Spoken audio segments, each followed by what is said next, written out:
Hello, fellow Pelicans and friends of the UWI. My name is Celia Davidson Francis, and I'm the Director of Alumni Relations for the University of the West Indies. Welcome to Pelican Talks, where we promote interactive and positive discussion about a variety of topics and engage our UWI graduates across the Caribbean and the world. It's my pleasure today to have as our special guest, Mr. Jordan Ferguson. Welcome, Jordan.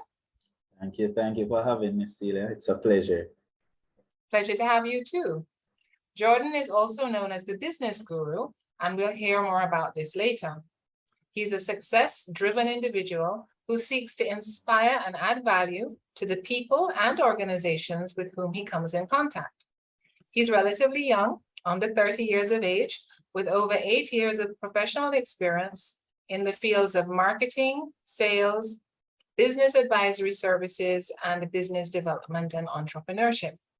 He is currently the manager of business development at the Jamaica Special Economic Zone Authority, and is also the founder and managing director of Kaizen Fitness Limited, as well as a freelance business advisor. So Jordan, let's begin with your Caribbean roots and heritage. Where were you born? Right here? Well, this is very interesting to start there. I was not born in Jamaica. Okay. Right? So I was actually born in the UK. Not to, I guess straight too far, but I want to put everything into context. So my mother was born in Jamaica, but she actually spent some time in the UK. Right, but she met my father before she left, and they had this long distance relationship, standing at the payphone talking. And long story short, they ended up getting married. I was born, and I spent the first 3 years of my life in the UK. And since then, I've been living in Jamaica. I came at age 3. I haven't been back to the UK since. Oh, really? Okay. Yeah. That's interesting. And do you have any other ties or links to any other Caribbean islands? Have you visited any? Unfortunately, never visit another Caribbean island. I've been to Mexico. I've been to, well, I was born in the UK. I've been to many states in America. Been to Panama. Oh, Panama! Yes, I was in Panama briefly as a I guess a layover on my way. Okay. Probably a couple of hours, but not. But at UWI, you met a lot of people from the Caribbean, though. Yeah, I did. I met a lot of persons from the Caribbean, Trinidad, Belize, Barbados, were the most. Okay, very good. Well, I'm glad that the UE gave you that opportunity. So after high school, you went to UWI at Mona, I presume. And you're a UE Mona grad then, first class honors graduate with a Bachelor of Science in Economics and Entrepreneurship. And you're also currently pursuing an MBA from the University of East London. So let's talk first about your UWI journey, your faculty, your major, and hall of residence, all the good things. And then of course, some of your time at the Mona campus. All right, cool, no problem. So, well, I pursued a double major in economics and entrepreneurship, as you rightly said. And at that time of me doing the program, I was honestly the only person doing that combination. And because of that, it was extremely difficult for me because most of my core courses would actually clash. Right, so it would be a situation where in which I'd have one class that I need to be at X time, and then I have another class that I also need to be at X time, and it was the case for 3 consecutive years. So it was very challenging, but from that time I said, look, these are the 2 topics that I love, so I'm gonna continue with them, even if it's difficult. I'm just gonna push through. I'd like to add at this point in time that many persons told me that that combination is odd and weird, and I was actually advised to discontinue the entrepreneurship aspect and pair economics with statistics, because that is the norm. That is what most students do.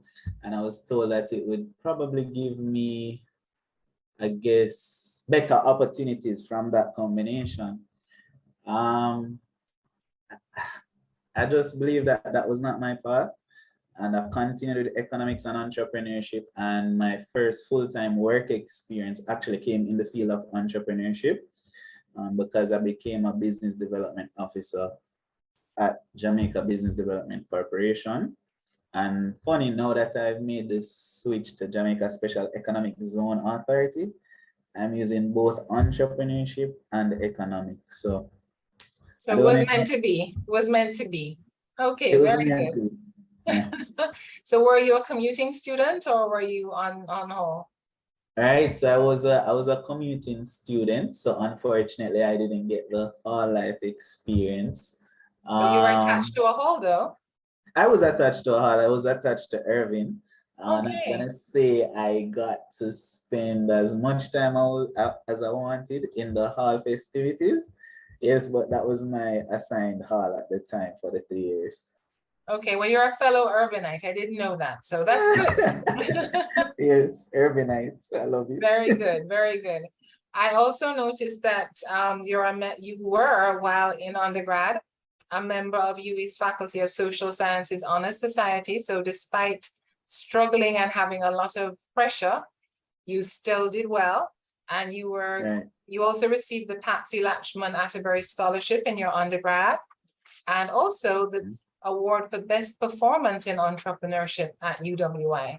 So that definitely does seem to be Right. your calling, right? So Right. let's delve Right. deeper into entrepreneurship. You are now an expert, so to speak, or well on your way. Any tips for young entrepreneurs? Was it all smooth sailing, things that maybe you would advise others to do differently? That's a very interesting question. So is it all smooth sailing? Absolutely not.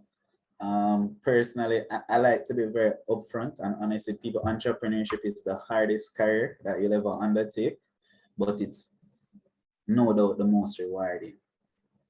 Right? So if I'm to give you real advice, it starts with the mindset.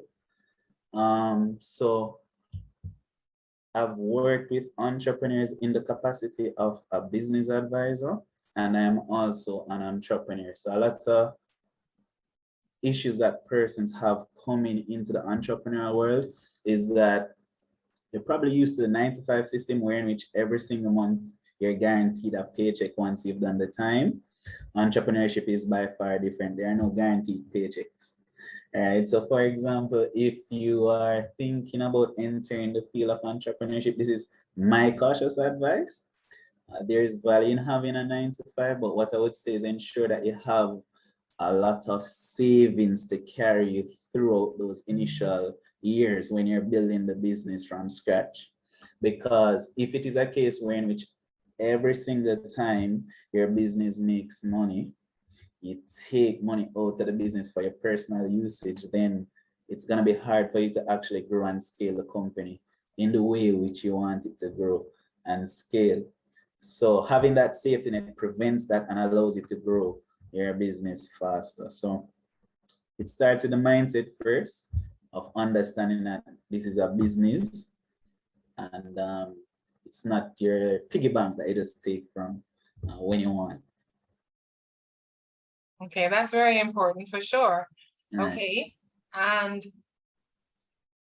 in terms of any other kinds of tips, what would you suggest?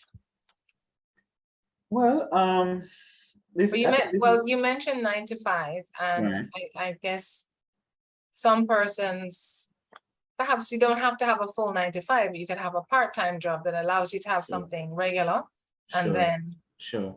you are also building. Right. So along the lines of the first question that you even asked when you said if it's smooth sailing, a lot of times persons revel in the fact that, hey, I am an entrepreneur, and it's a beautiful title, but behind the scenes it's ugly work, so to speak. So I am an entrepreneur currently. I have a full-time job. And I say that to say this, there is a lot of value in having a full-time job while being an entrepreneur. And I'll put it in this context. One, the 9 to 5 is your quote unquote guaranteed source of income. And once that is in the bag, so to speak, you're focused, there's no worry when you're pursuing your entrepreneurial exploits because you're doing your entrepreneurship activities out of a place of passion and love because your bills are already taken care of. I've seen entrepreneurs operating out of a place of desperation, and that's arguably the worst kind of entrepreneur that you want to be.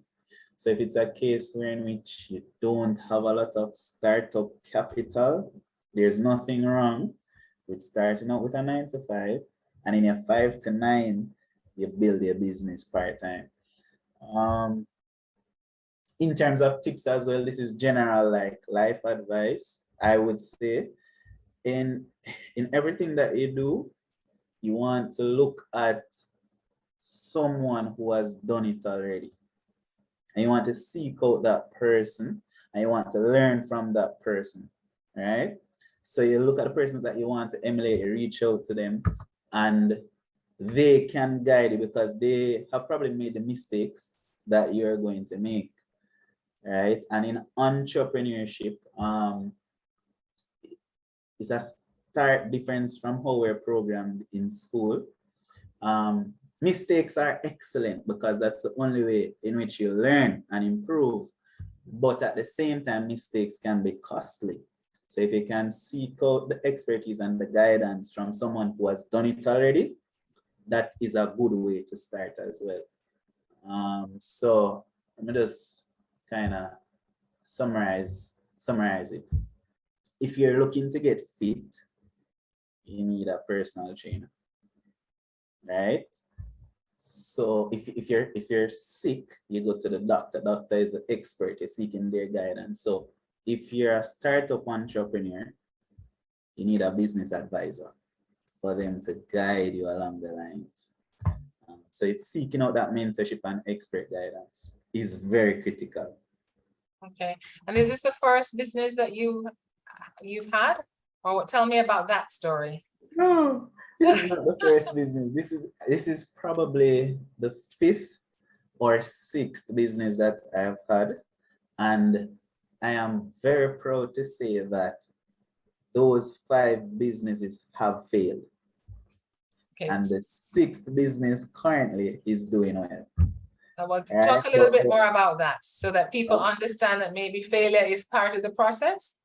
Failure is 100% a part of the process because it's not to say that it is impossible. Your first business could be a home run. It could work out great for you, but it's not always like that. And the truth of the matter is, in entrepreneurship, it's taking calculated risks. We can't say for given that this business must perform excellently. You literally have to test it, learn from the experience. So, you know, I started my first business at UWI whilst I was a student. And it's just so funny looking back. That business was an online clothing store. And at that time, in my head, this is a great idea. Like, it's so convenient. You order it online, you get it. But here's the thing. The market didn't receive it the way I expected them to receive it. But that was because my business model was too early. When COVID came, right, everybody was like, are you online? Are you online? And I'm like, but I brought this to the market and you guys didn't accept it. But no, you're all for it. So sometimes in business, you might have a great idea, but it's the timing which is wrong. So my timing was wrong. And, you know, I was in that business for like almost a year and I realized it wasn't turning over the way I wanted to. So I moved on. I finished with that, right?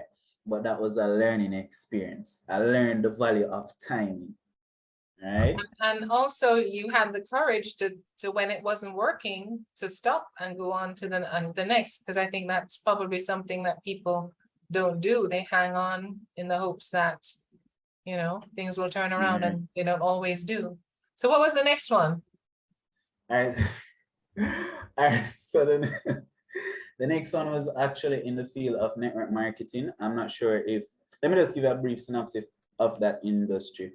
Network marketing is one of the best ways for you to start a business at a low cost and reap massive returns.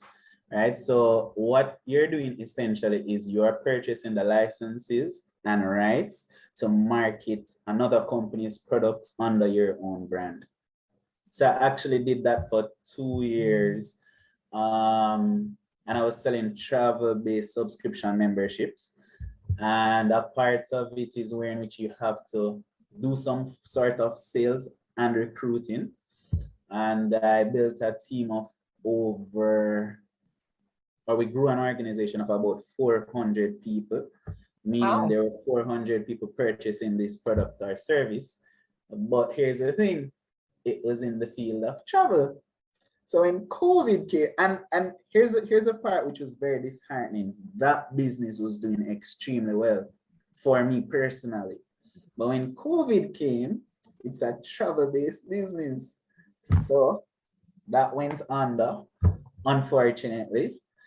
And honestly speaking, I won't even lie to you. Mentally, that was an extremely draining. That was the most draining aspect of my life as an entrepreneur. When you're so high and then you're brought so low. Very, very tough period, but you did it once, you have to have the mindset that I can do this again. So after that, I tried to continue along the lines of network marketing. So I tried to do skincare and nutrition. And now, being very honest, I am biased as an entrepreneur towards services. So it wasn't the right fit for me. And I realized it wasn't the right fit for me. And literally, I stopped that business after about 4 months. So I'm the person who I'm not afraid to try new things. If I realize it's not working, I'm not gonna hang on and try to push a dead bear up the hill. All right. So that was that. After that, I started actually a marketing agency. Now, this I would say was okay. What I was trying to do is actually target clients overseas because, and I think this is a very important point that I'm about to make. I wanted to make US dollars. So I guess the reason why I was doing the business was wrong. Because if you're doing the business for just money, it's gonna be very hard to make money.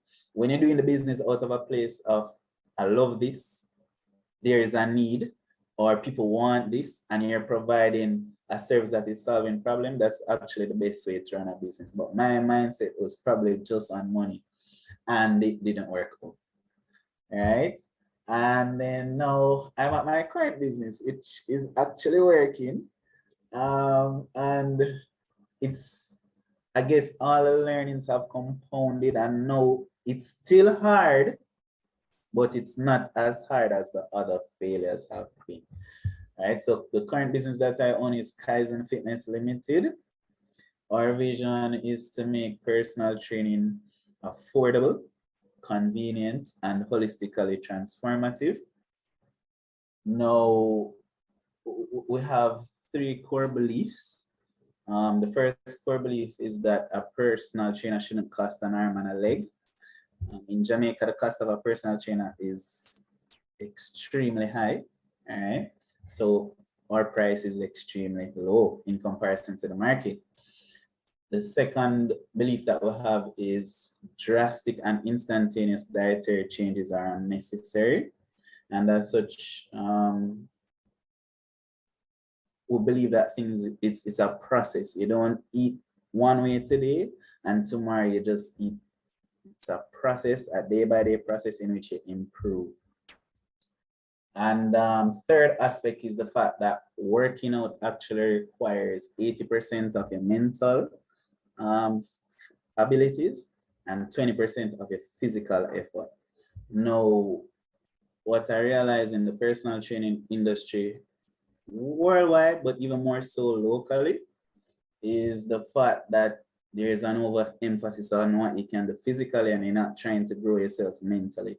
And the truth of the matter is your body will never take you where your mind hasn't gone already. So those are the three core beliefs that we operate from. And just to put it into context, Kaizen is a Japanese concept and its actual meaning is continuous improvement. So our slogan is continuous health improvement. So that's Kaizen Fitness Limited. Okay, interesting. I like those ideas and those core beliefs. And it's very true. Your mind has to be in it, otherwise your body's not going to do it. Your body is not That's gonna very, do it. very. Mention some skills that are important to have in business, like interpersonal skills, time management, etc. Perhaps you could share some more in terms of things that the audience might be interested in hearing, those going into business or entrepreneurship. What are skills that if you don't have them already, you should have? All right. Well, all right. Let me put it this way. One of my mentors said this to me, and when he said it to me, it was so simple, but it was such an eye opener. The same skills that you need to be a great employee are the same skills that you need to be a great entrepreneur. But the issue is persons view entrepreneurship differently in that they're saying, it's my life now, I run my life, so I do what I want. And that's not how you should do it. So what I mean by that is this: as an employee, you wake up early and you're in the office by 8:30. So as an entrepreneur, it should be the same thing. But what persons say now is, no, it's my time. I wake up 10 a.m., 11 a.m., and my day starts at 1 p.m. So that's you need the same skills that you need in entrepreneurship. Another thing, you are extremely respectful to people as an employee because you knew that your job was on the line. But as an entrepreneur, you say, no one can fire me. So no, you disrespect who you want. Wrong, right? Keep the same level of respect, right? So literally everything that you do in your job, the same skill set can be applied in entrepreneurship. Same communication. You have to communicate effectively with your teammates at your workplace. In entrepreneurship, you have to communicate effectively with your subordinates, and you have to communicate effectively with your customers, right? So literally the same skills that you need. If you name it, I can explain why you need this in entrepreneurship. Right? So anybody can make the switch if you have the mindset. Okay, very good, very good. Okay, so tell me now, because you also mentioned that in entrepreneurship, passion is important. I mean, yeah, you can't be working on something that doesn't really inspire you. So what are your passions and why are passions important to have? Well, I'm going to definitely answer that, but I want to also posit that it's not to say that you have to have a passion for it to have a great business. You know, there are persons who execute great businesses and they actually don't have a passion for it. Personally, I am not wired that way as an entrepreneur, but some persons are. So I personally only do things which I'm passionate about, and my passion lies in helping people, right? So if anything that I do, anything, and this is whether it's entrepreneurship, this is whether it's a 9 to 5, anything that I do, it must involve how do we help people. And if it doesn't involve that, personally, I won't do it. So one of the reasons why I am a business advisor is because I can help people to improve their business, and I'm helping them to create worthwhile products and services that help other people to solve their problems. And also in you conducting that business, you're generating a stream of income or wealth for you and your family. So that is how I'm helping you as a business advisor, right? Now, with my company Kaizen Fitness Limited, I'm helping you to improve your lifestyle, your health, right? The quality of your health, right? Because we're giving you nutritional recommendations to improve. You're also getting real applicable, customized workout routines to be executed.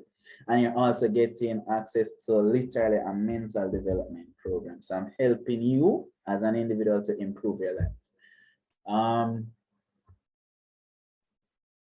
So just to sum it up, if it doesn't involve helping people, for me, I'm not interested. And there are instances where in which persons approach me with businesses to come into it, and I don't see how it's gonna really help and impact people. And now I'm at the stage where I just deny it. No matter how lucrative it looks, if it's not gonna help people, I don't think it's long term. Okay, well, I think that's important for me as well. I like to do things that I'm passionate about and help people and see some kind of reward and impact. So I can identify with that. And I'm sure many of our audience members can as well. I found it interesting as well that you have done some things which I think probably have a link to your passions. You are a producer of IGTV series, A Thought for the Week. What's that? Right. So literally, all right. So I'm an avid reader. I read for fun. Like, it's fun to me, right? And I think it was 2020. And if persons actually follow me on Instagram or they look at my Instagram page, there's a story highlight which says books. And I think in 2020, I read I think I went over 35 books. I was reading. And every day, just in my conversations with persons, we'd come across an interesting topic that I'd probably covered, and I was able to help them with probably a situation that they were having. And I said, you know what? If I'm on Instagram, why not just start recording some of these videos? Whoever crosses the page can listen to what I'm saying, get value from it, and hopefully it solves some sort of a problem, gives them some sort of an inspiration. And every week, I just released one. I think I did 30. And then I said, honestly speaking, it was getting exhausting. And I just said, look, 30 is good. These are 30 valuable, timeless pieces of content that you can always review. And it will always be applicable. So that's what That's very good. Okay, very good. That's a good idea. Yeah. A good use of your time. Right. All right. And you were Director of Marketing and Strategy Development for Minds of the Future. I like the Minds of the Future aspect. What is that all about? Beautiful. So I went to Wolmer's, and that non-profit was actually started whilst you were students in Wolmer's, right? And the main aim of Minds of the Future was to empower you through education. So, and it's specifically at-risk youth. So we used to do a lot of school initiatives where we'd go in and help the students to prepare for like JSEZA and things of that nature. So we'd have a lot of projects, and as a director of marketing strategy and development, my job was to basically help to promote what we do in Minds of the Future and increase our reach island-wide. So that was a long time ago, a really long time ago. But so currently I am not a part of Minds of the Future, but I still support what they do. And they are still an operational entity. Oh, excellent. That's very good. All right. So are there any memorable milestones and achievements that you'd like to share with with our audience? Good ones or bad? I don't know. Wow.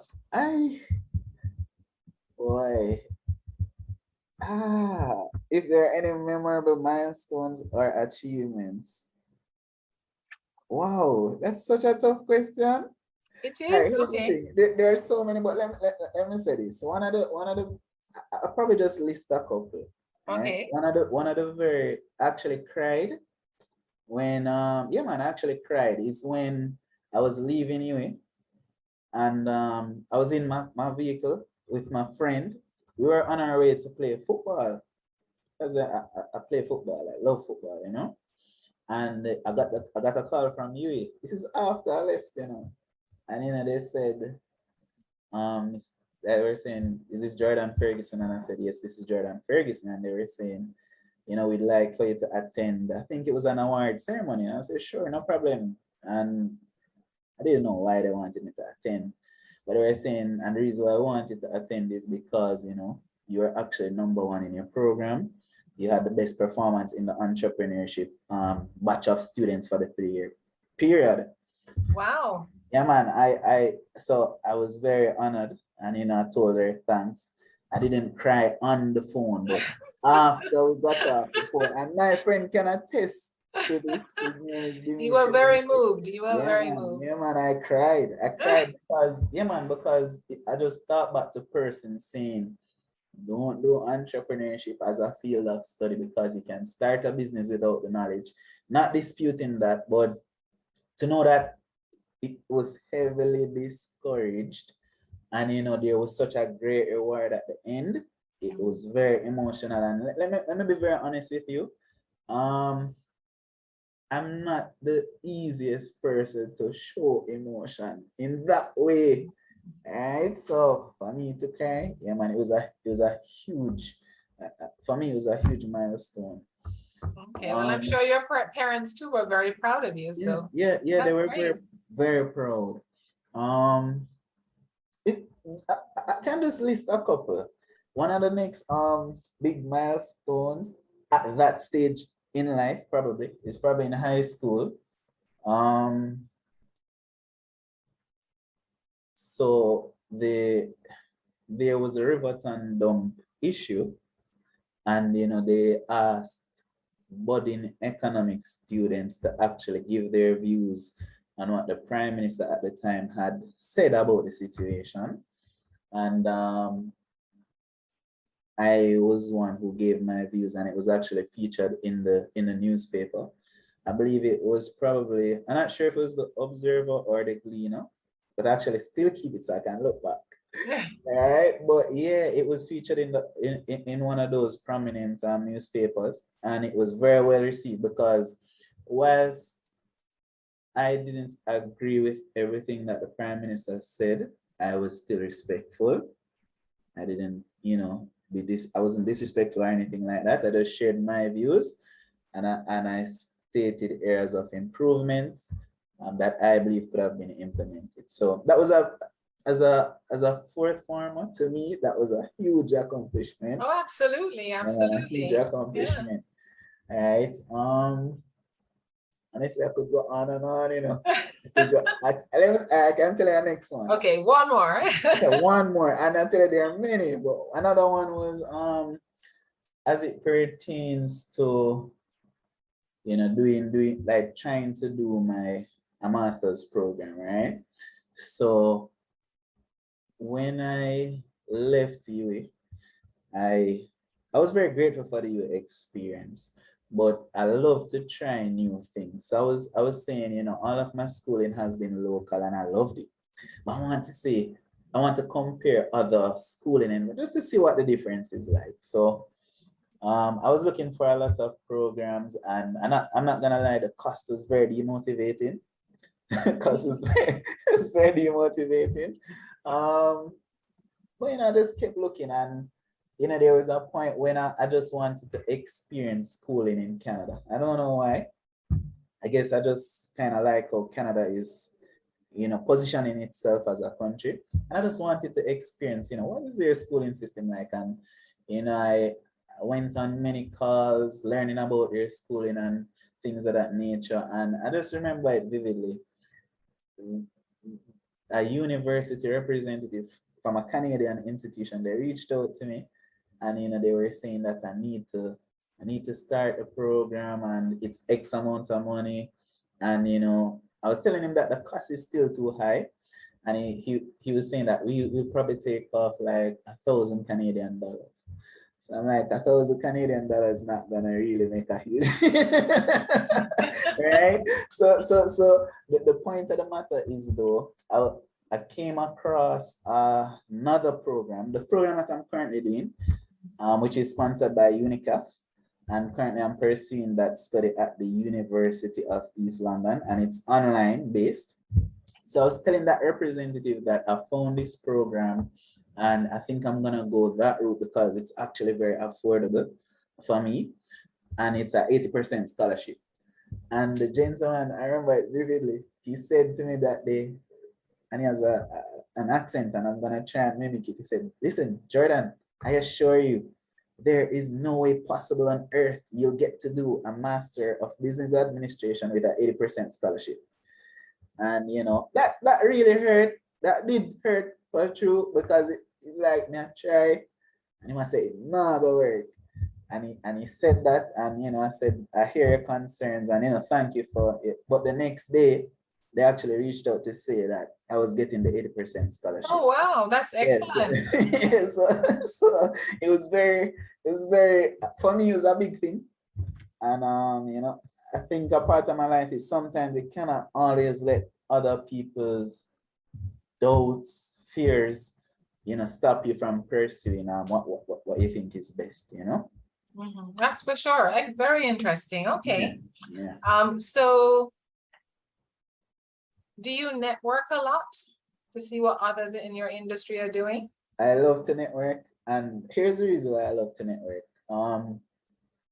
Persons will tell you this, that your network is, it determines your net worth, and I'm not disputing that. But to be very honest with you, that's not the main reason why I network, even though that is a benefit from networking that I receive. But the reason why I network, I genuinely just, it comes from the love of people and then the love of learning. So how I view it is, the more persons I meet, is the more mindsets I'm exposed to, the more I can learn, the more good I can include in my own personal development. And then again, it's not just to soak up everything and be this great person. I genuinely want to pour it back out. So it's like a sponge. I soak it up and I squeeze it back out. So I love networking. I'm very active on LinkedIn, very active at real life events. So anything business related, wealth related, anything personal development related, those are events that I love. I definitely want to be there. Okay, very good. I think that is good for everyone, because networking, I think, is valuable at any age. So on your point, as you say that, I have been networking from forever. For all right. But I took school very seriously. So at UA, my lecturer at the time, I was the only one who had her number, because she knew that she could depend on me to like be the class representative. That is a form of networking, because what happened when I left university, I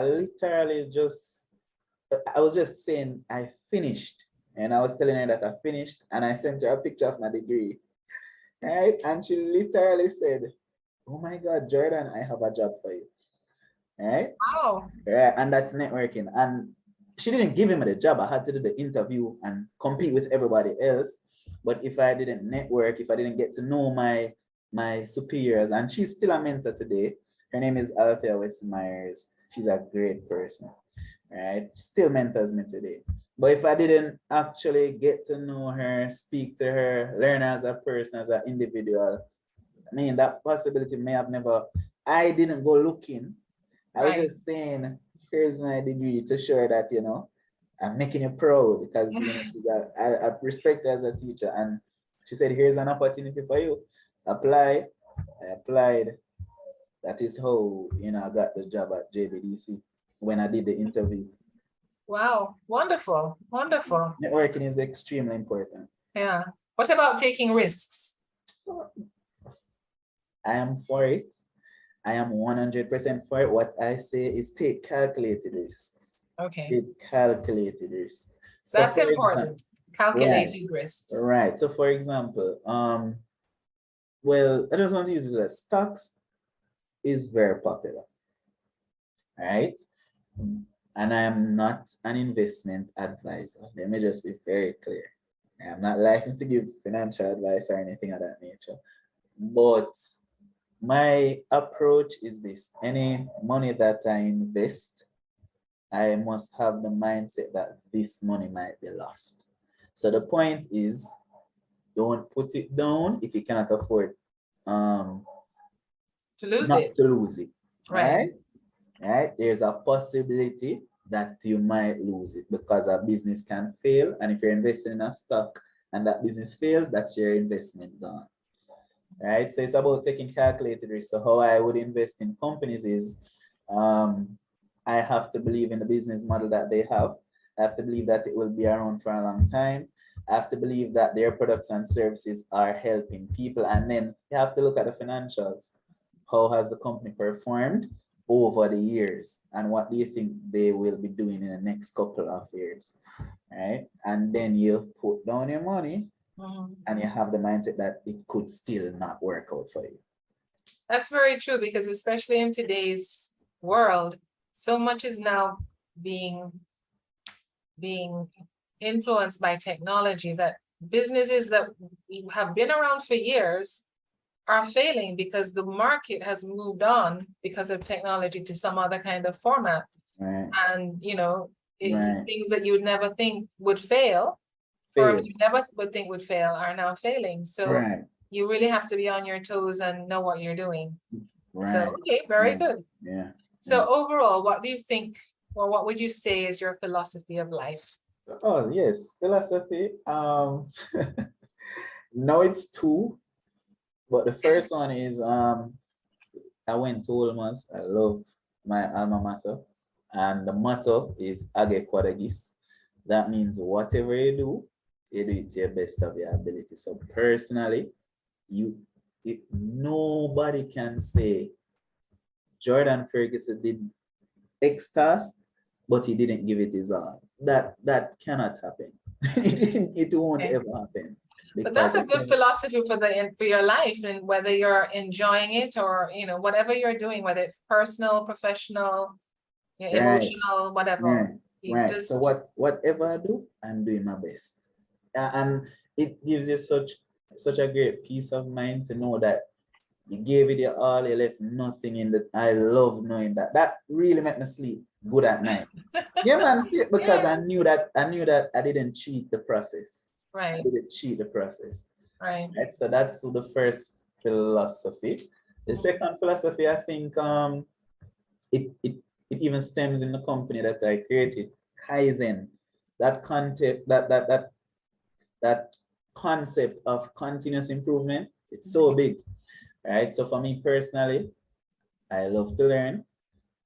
I don't think I know everything. I don't honestly, I don't even want to know everything because I want to learn, right?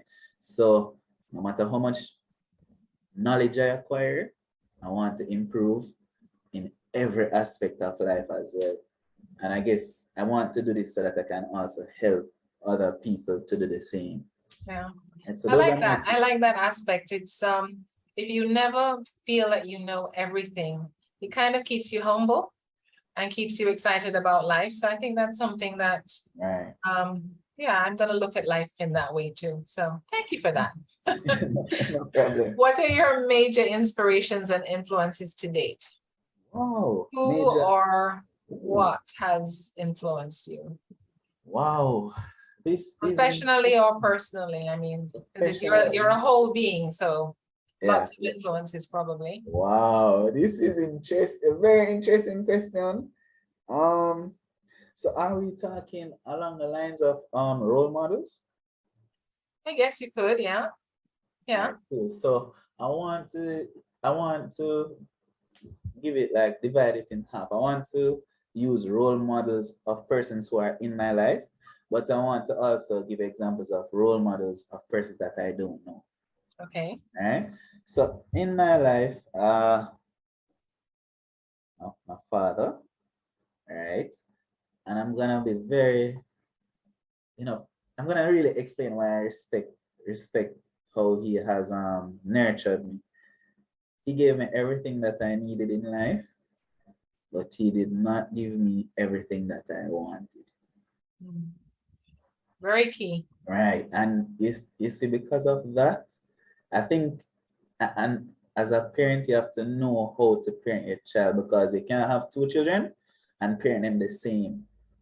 Right. So my brother and I were actually parented differently by my father. Right. So I accomplished a lot as a youth, but he he always, it's almost as if there was another level for him that he knew I need to go to. And because of that nurturing, that's why I'm the person I am today. Extremely motivated, always trying to do my best, always want to give my best effort in everything. Right. So I respect him for that. And then, just watching him operate, I mean, from when I was born, he was working and providing for the family. So I had everything that I needed, but not everything that I wanted. And whenever I wanted something, I had to work for it. And let me just say this, I've been working since I was probably like officially 15 years old. Right. So every single holiday, summer, Christmas, working, just working. And not shying away from it, not shirking, just doing it.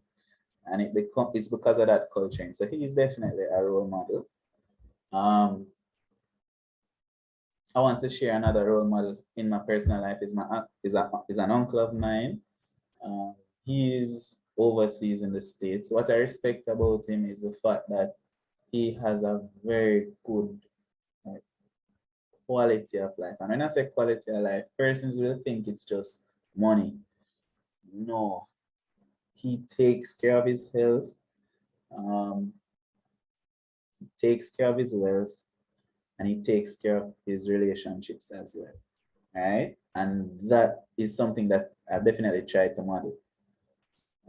So those are two close role models, my father and my uncle overseas. In terms of persons that I don't know, but I respect and I'd love to emulate some of the things that they've done. Well, I'm gonna three persons: Shaquille O'Neal, LeBron James, and don't forget Shaquille O'Neal, LeBron James, and 50 Cent, Curtis Jackson. Now, if you know Curtis Jackson's story, 50 Cent, he was involved in drugs, narcotics. He was arrested several times, and the reason I have him as a role model, he was defined by those initial mistakes in his life. But 50 Cent has turned it around, because in music, he's a legend. In business, he's now a legend, because the Power series was probably the most watched TV show on, I think, the Stars Network, right? And now he's like a great producer. So that turnaround is very inspirational, to know that somebody from probably such a not so great background has turned it around. The reason why I respect Shaquille O'Neal and LeBron James is because these persons are extremely wealthy, but they are sharing their wealth for worthwhile causes as well. Right? So they're very big on giving back. They're very big on pouring into youth as well. I'm not sure if you're aware, but LeBron actually started his own school, and to the best of my knowledge, he actually gave all his students scholarships. Right? So those things are very inspirational to me, and those are things that I want to emulate. So even right now, I'm doing my best to get involved with Wolmer's to mentor some of their youth. And no joke, the end goal is to actually one day be able to give them scholarships as well. Because I have benefited from scholarships, it's helped me. I want to also, pay that forward. Wonderful, wonderful. So what would you describe as your greatest joy, apart from helping people, or is that it? Oh, let me let me tell you, let me just say this. When I did the interview to finally come on board with the Jamaica Special Economic Zone Authority, during the interview, because I said it so much, like when they asked another question, they said, don't say because I love people. Because I was using it so, but it's true. It's true. I genuinely love it. It's just when you realize that you've impacted someone's life positively, I don't know a greater feeling. I don't know a greater. No, it's very true. It's very true. So, Fills yeah, you with joy. It does. It does. it does. So if you say some, I don't know what to say after that. Okay, well, no, that's very good, and it's a great way to end as Right. we finish this Pelican talk.